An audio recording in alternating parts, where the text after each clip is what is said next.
केजरीवाल जी ने से पूछना चाहता हूं कि बीआरपीएल और बीपीएल का हर साल ऑडिट कराने का जो आपका वादा था वो आखिर क्यों नहीं किया? क्या मजबूरी रही थी कि आपने नहीं किया? ये पहला मेरा सवाल है और इस सवाल का हम जवाब चाहते हैं केजरीवाल जी के, आखिर आपके कैबिनेट डिसीजन को आपने क्यों इग्नोर किया?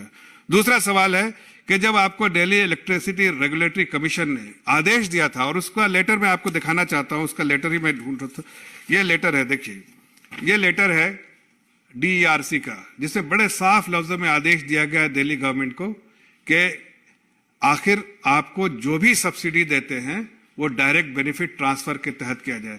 अभी लेफ्टिनेंट गवर्नर जी ने चीफ सेक्रेटरी से इस पे 7 दिन के अंदर रिपोर्ट मांगी है कि आखिर क्यों ऐसा नहीं किया गया, जबकि ये डीईआरसी का इंस्ट्रक्शन था, आदेश था दिल्ली गवर्नमेंट को कि आप जो भी है वो इसके थ्रू डीबीटी के थ्रू किया जाए।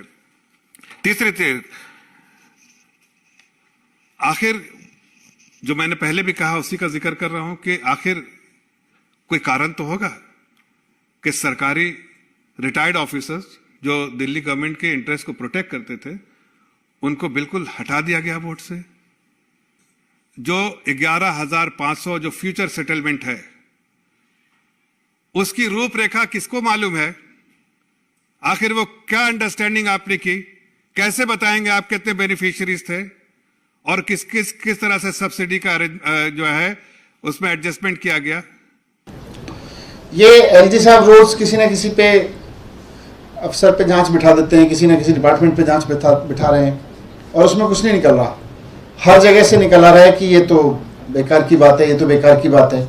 मैंने उनको असली घोटाले के बारे में फैक्ट्स दिए थे कि किस तरह से बीजेपी ने नगर निगम में 6,000 करोड़ का घोटाला किया है और दिल्ली की जनता से ही वसूला, देश की और जनता जो दिल्ली में आती है, कमर्शियल टैक्स जो दिल्ली में कमर्शियल वाहनों के प्रवेश पे वसूला जाता है उसमें बहुत बड़ी धांधली हुई है। लोगों से लिया गया लेकिन टैक्स में नहीं दिया गया और बीजेपी जानबूझ के उसको छूट देती रही और अगला जो ठेका दिया तो और कम पैसे में दे दिया।